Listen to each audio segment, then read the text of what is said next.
സംഘർഷം ഇപ്പോൾ പ്രവർത്തകർ എന്താണ് പോലീസിനോട് ആവശ്യപ്പെടുന്നത്? കൗശികിനെ ആശുപത്രിയിലേക്ക് കൊണ്ടുപോയില്ലേ?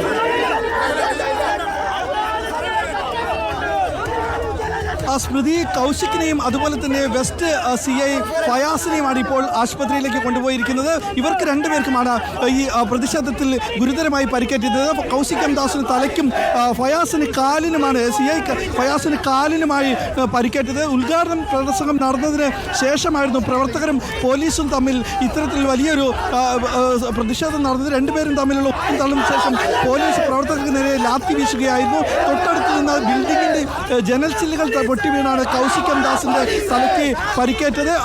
കൗശിക്കിനെ ഇപ്പോൾ പോലീസിന്റെ സഹായത്തോടെ തന്നെ ആശുപത്രിയിലേക്ക് കൊണ്ടുപോയിട്ടുണ്ട്. ഇവിടെ യുദ്ധസമാനമായ അന്തരീക്ഷമാണ് നിൽക്കുന്നത്. കൂടുതൽ ആളുകളും പോലീസും തന്നെ ഇവിടേക്ക് എത്തുന്നുണ്ട്. കൂടുതൽ പ്രവർത്തകരും വലിയ തോതിലുള്ള പ്രതിഷേധമാണ് ഇപ്പോൾ ഇവിടെ നടന്നുകൊണ്ട് പോലീസും പ്രവർത്തകരും തമ്മിൽ സംസാരിക്കുകയും ഇതിന് ഒത്തുതീർപ്പാവാത്ത പോലീസും പ്രവർത്തകരും തമ്മിൽ വീണ്ടും ഉന്തും തള്ളും. പിന്നീടാണ് ഇപ്പോൾ മുദ്രാവാക്യം വിളികൾ പോലീസിന് മുന്നിൽ ഇവർ പ്രതിഷേധിക്കുന്നത്. പ്രവർത്തകർ ഇന്നലെ ഇവിടേക്ക് എത്തിയിരുന്നു. ഇന്നലെ മഹിളാ കോൺഗ്രസും ഇന്ന് യൂത്ത് കോൺഗ്രസ് പ്രവർത്തകരുമാണ് പ്രതിഷേധവുമായി എത്തിയത്. രാവിലെ പ്രവർത്തകരെല്ലാം പോലീസ് എന്ന സ്ഥലത്ത് മുകേഷ്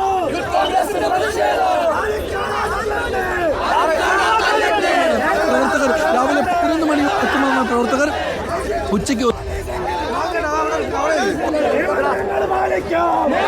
പിന്നീട് രാഹുൽ മാങ്കൂട്ടത്തിന്റെ ഉദ്ഘാടന പ്രസംഗത്തിന് ശേഷമായിരുന്നു പ്രവർത്തകർ ബാരിക്കേഡ് മറികടന്ന് ചാടാൻ ശ്രമിച്ചത്. 2 പ്രവർത്തകർ ചാടിയ പ്രവർത്തകരെ പോലീസ് അറസ്റ്റ് ചെയ്ത് നീക്കി. പിന്നീട് വനിതാ പ്രവർത്തകരടക്കം പുറത്തേക്ക് ബാരിക്കേഡുകൾ മറികടന്ന് ചാടി, അവരെയും പോലീസ് അറസ്റ്റ് ചെയ്തു. പിന്നീടാണ് പോലീസും പ്രവർത്തകരും തമ്മിൽ ഉന്തും തള്ളും ലാത്തി വീശലും അടക്കമുണ്ട്. 2 പേർക്കാണ് ഇപ്പോൾ പരിക്ക് പറ്റിയതായി അറിയുന്നത്. ഒന്ന് ഫയാസ്, വെസ്റ്റ് ഇൻസ്പെക്ടർ ഫയാസും, രണ്ടാമത് ജില്ലാ വൈസ് പ്രസിഡന്റ് ജില്ലാ വൈസ് പ്രസിഡന്റ് കൗശിക് എം ദാസുമാണ്. കൗശിക് എം ദാസിന്റെ തലയ്ക്കാണ് പരിക്കേറ്റത്. തലയിൽ നിന്ന് രക്തം പുറത്തോട്ട് വരുന്നത് കാണാം. കൂടാതെ വനിതാ പ്രവർത്തകർക്കും പോലീസ് മർദ്ദിച്ചെന്ന് യൂത്ത് കോൺഗ്രസ് ആരോപിക്കുന്നുണ്ട്. ഇവിടെ പോലീസ് പ്രവർത്തകരെ അറസ്റ്റ് ചെയ്യാൻ നിൽക്കുന്നതിന് തുടർന്നാണ് ഇപ്പോൾ പ്രവർത്തകരെല്ലാം സംഘടിച്ച് ഇവിടെ നിൽക്കുന്നത്. പ്രവർത്തകരെ പോലീസ് ഉടൻ തന്നെ അറസ്റ്റ് ചെയ്ത് നീക്കും. ഇപ്പോൾ പോലീസിന് ഗോ ബാക്ക് വിളിക്കുന്ന പ്രവർത്തകരെയാണ് കാണുന്നത്. മുകേഷ് MLA രാജി ആവശ്യപ്പെട്ടുകൊണ്ട്, അതായത് രാജി ഉടനെ ഉണ്ടാകുന്നത് വരെ സമരം ചെയ്യുമെന്നാണ് പ്രവർത്തകർ പറയുന്നത്. കഴിഞ്ഞ ദിവസം തന്നെ ന്യായീകരണമായി മുകേഷ് MLA രംഗത്തെത്തിയെങ്കിൽ അതിനെയൊന്നും വകവയ്ക്കാതെയാണ് ഈ പ്രവർത്തകർ നിൽക്കുന്നത്. അത് നടിയെ അറിയില്ല എന്ന് മുകേഷ് പറഞ്ഞു. മുകേഷ് പോലും ഈ ഇവിടേക്ക് മാധ്യമങ്ങൾക്ക് മുന്നിലോ നാട്ടിലേക്ക് വന്നിട്ടില്ല. അതിനെ തുടർന്ന് മുകേഷ് MLA രാജിവെക്കണമെന്ന് ആവശ്യപ്പെട്ടുകൊണ്ട് സമരം രംഗത്തെത്തിയത്. ഇന്നലെ അടക്കം വലിയ തോതിലുള്ള സമരം ഈ ഭാഗത്തുണ്ടായിരുന്നു. അതായത് ആനന്ദവല്ലീശ്വരം ക്ഷേത്രത്തിന് സമീപത്താണ് മുകേഷ് MLA ഓഫീസ് സ്ഥിതി ചെയ്യുന്നത്. ഈ ഓഫീസിലേക്ക് എത്തുന്ന എല്ലാ വഴികളും ഏകദേശം 4 വഴികളിലൊക്കെ മുകേഷ് MLA ഓഫീസിലേക്ക് എത്താനുണ്ടായിരുന്നു. ഈ വഴികളെല്ലാം പോലീസ് രാവിലെ മുതൽ തന്നെ ബാരിക്കേഡുകൾ വെച്ച് പിന്നെ തുടർന്നാണ് ആനന്ദവല്ലീശ്വരത്തിലെ മെയിൻ കവാടത്തിൽ പോലീസ് ബാരിക്കേഡുകൾ വെച്ച് അടയ്ക്കുകയും അവിടെ വലിയൊരു പോലീസ് സന്നാഹം നിലകൊള്ളുകയും ചെയ്തത്. 10 മണിയോടെ പ്രവർത്തകർ സംഘടിപ്പിക്കുമെന്നായിരുന്നു വിവരം ലഭിച്ചത്. പക്ഷേ 1 മണിയോടുകൂടെ പ്രവർത്തകർ എത്തുകയും അതാണ് ഇപ്പോൾ വലിയ തോതിൽ സംഘർഷമായത്. ആദ്യമേ ഇവർക്ക് സ്പെഷ്യൽ ബ്രാഞ്ച് വിവരം ലഭിച്ചിരുന്നു. ഒരു സംഘർഷ സാധ്യത ഉണ്ട് എന്നുള്ളൊരു വിവരം പോലീസിന് ലഭിക്കുകയും ചെയ്തു. അതിനെ തുടർന്നാണ് പോലീസ് ഇവിടെ നേരത്തെ തന്നെ വലിയൊരു സന്നാഹം ഇവിടെ നിലകൊണ്ടത്. പക്ഷേ ഈ പോലീസിൻ്റെ കയ്യിൽ നിന്നും പോയിരിക്കുന്നു എന്ന് പറയാവുന്ന വിധത്തിലുള്ള പ്രവർത്തകർ ഒത്തുകൂടുകയും അതോടൊപ്പം തന്നെ പോലീസ് ലാത്തി വീശുകയും ചെയ്തതോടുകൂടിയാണ് ഇവിടെ പോലീസുകാരനും പരിക്കേറ്റു എന്നാണ് ഞാൻ മനസ്സിലാക്കുന്നത്. ഇപ്പോൾ പോലീസും രാഹുൽ മാങ്കൂട്ടത്തിലടക്കമുള്ള നേതാക്കളോട് സംസാരിച്ചു കൊണ്ടിരിക്കുന്നു. ആ ദൃശ്യങ്ങളാണ് കാണുന്നത്. അങ്ങ് അടിച്ചിട്ട് മാറ്റട്ടെ, ഇന്നൊന്ന് മാറ്റി നോക്കട്ടെ. കേസ് തന്നെ നോക്ക്, അങ്ങ് അടിക്കട്ടെ, അടിച്ചിട്ട് ഞാൻ മാറാം. ഈ വനിതാ പ്രവർത്തകരെ അവരെ അടിക്കുക, പുരുഷ പോലീസുകാർ, അതെവിടുത്തെ ന്യായമാണ്? ബലാത്സംഗ കേസിലെ പ്രതികളെ എത്തിരിക്കുന്നേ, അതല്ലാതെ ഇന്ത്യൻ പ്രധാനമന്ത്രി ഒന്നും അല്ലല്ലോ. ഒരു ബലാത്സംഗ കേസിലെ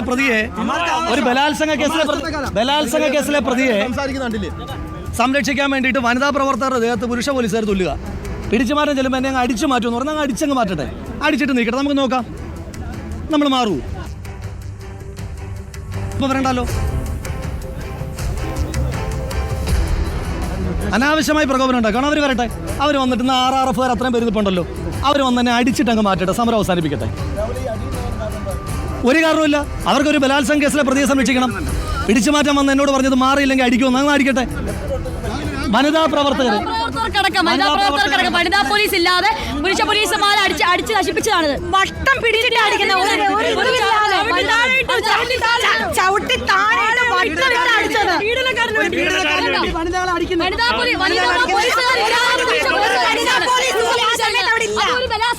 പ്രതിയെ സംരക്ഷിക്കാൻ വേണ്ടി നിങ്ങൾ വനിതാ പോലീസ് ഇല്ലാതെയാണ് വനിതാ പോലീസുകാർ ഒരു പ്രകോപനം ഇല്ലാതെ ഞങ്ങൾ അടിച്ചു നശിപ്പിക്കായിരുന്നു. ഇങ്ങോട്ട് കയറി വന്ന് ഞങ്ങൾ ഒരു പ്രകോപനം ഇല്ലാതെ പോലീസുകാർ അതും വനിതാ പോലീസ് ഇല്ലാതെ പോലീസുകാരില്ലാതെ ഇവിടെ പുറം അടിച്ചു നശിപ്പിച്ചു. എന്റെ അടക്കമുള്ളവർ സ്ത്രീകൾക്കെതിരെ പോലെ ആക്രമണം, വനിതാ പ്രവർത്തകർക്ക് നേരെയുള്ള ആക്രമണമാണ്. എന്താണ് പറയുന്നത്? അല്ല, ഇതിനകത്ത് നമ്മുടെ ഈ പോലീസിന്റെ ലക്ഷ്യം എന്താ? ഇപ്പം ഒരു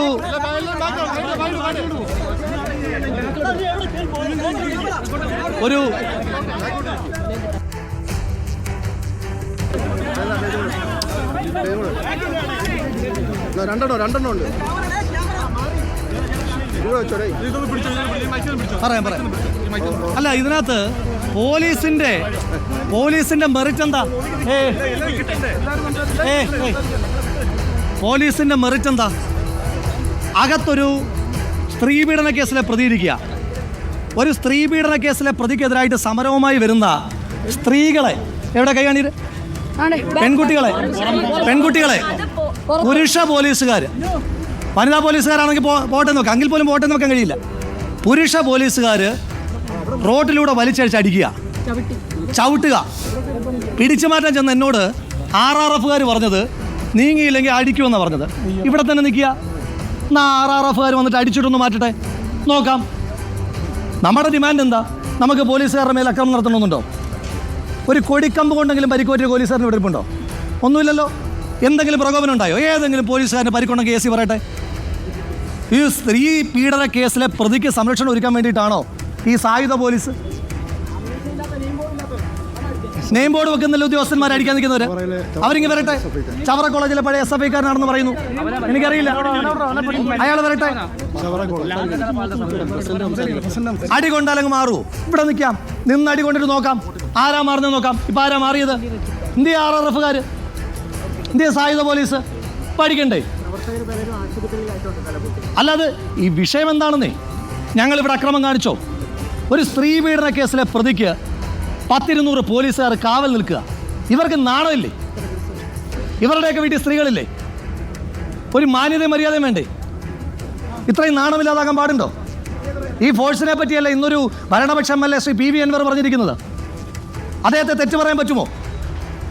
അപ്പോൾ ഒരു ഭരണപക്ഷ MLAക്ക് ഇതാവസ്ഥയെങ്കിൽ പ്രതിപക്ഷ സംഘടനകളുടെ അവസ്ഥ എന്താ? ഇപ്പം ആർക്കും തല്ലണ്ടേ? AC അവിടെ മാറിയല്ലോ. അപ്പം അങ്ങനെ തല്ലിയിട്ട് അങ്ങ് സമരത്തെ ഒതുക്കാൻ മുകേഷിൻ്റെ നിന്ന് കാശും വാങ്ങിയിട്ട് വന്നിട്ടുണ്ടെങ്കിൽ വെറുതെയാ? അല്ല, നോക്കട്ടെ, നമ്മളെ തല്ലി മാറ്റുമെന്നല്ലേ പറഞ്ഞു. എന്നാൽ പിന്നെ നോക്കട്ടെ, തല്ലിയിട്ട് അങ്ങ് മാറ്റട്ടെ. അതല്ലെങ്കിൽ സമരത്തിൻ്റെതായ രീതി അവസാനിപ്പിക്കും. അതല്ല, തല്ലിയിട്ടാ മാറ്റുന്നെങ്കിൽ നമുക്ക് നോക്കാം. നിങ്ങളിവിടെ നിൽക്കുകയല്ലേ, തല്ലട്ടെ അവർ. ഒരു സാഹചര്യം, എന്താ സാഹചര്യം നിങ്ങൾ പറ. ഇവിടെ കല്ലേറുണ്ടായോ? അതല്ലേ ചോദിക്കുന്നത്. ഒരു കൊടിക്കമ്പ് കൊണ്ട പരിക്കെങ്കിലും ഏതെങ്കിലും ഒരു പോലീസ് ഉദ്യോഗസ്ഥനുണ്ടോ? ഒരു കൊടിക്കമ്പ് കൊണ്ട ഒരു ഇത് സ്ത്രീ പീഡന കേസിലെ പ്രതിക്ക് കാവൽ നിൽക്കുക. നാണം വേണ്ടി. എന്നിട്ട് സ്ത്രീകൾ, സമരക്കാരായിട്ടുള്ള സ്ത്രീകളോട് മോശമായി പെരുമാറുക, അവരടിക്കുക. നോക്ക്, കൈ നോക്ക്, നിങ്ങൾ പുറത്തടിക്കുക.